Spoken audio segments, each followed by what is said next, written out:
சிங்கம்புணரி மழுவந்தி கருப்பசாமி 25ஆம் ஆண்டு ஆடிப்படையலை முன்னிட்டு சாமியாடி தலையில் பூக்களால் அலங்கரிக்கப்பட்ட கரகம் சுமந்து 6 அடி நீளம் அரிவாளை 4 பேர் சுமந்து அதன் மீது சாமியாடி ஏறி அதன் மேல் சாமியாடியபடி நகரின் முக்கிய வீதிகளில் சுமார் 2 கிலோமீட்டர் தூரம் ஊர்வலம்.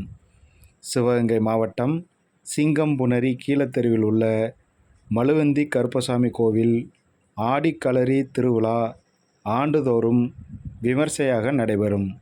இந்நிலையில் மழுவந்தி கருப்பசாமி 25ஆம் ஆண்டு ஆடிப்படையலை முன்னிட்டு மேலப்பட்டி அருகே உள்ள சேவைப்பெருமாள் ஆலயத்திற்கு முன்பே உள்ள ஆற்றில் தீர்த்தம் எடுத்து கருப்பசாமி அரிவாள் மீது ஏறி மேலப்பட்டி, முட்டாக்கட்டி, கிருங்காக்கோட்டை, அணைக்கரைப்பட்டி வழியாக 6 கிலோமீட்டர் தூரம் ஊர்வலமாக சிங்கம்புணரி நாவிதர் ஊரணிக்கு அழைத்து வந்தனர்.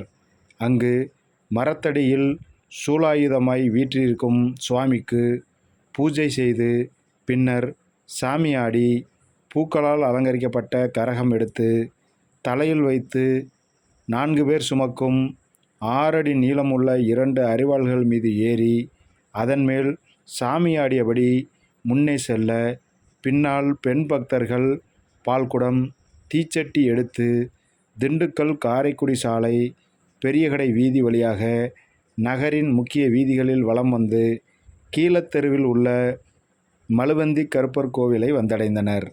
சுமார் 2 கிலோமீட்டர் அரிவாள் மீது ஏறி வந்த ஊர்வலத்தில் பக்தர்கள் பார்த்து பரவசம் அடைந்தனர்.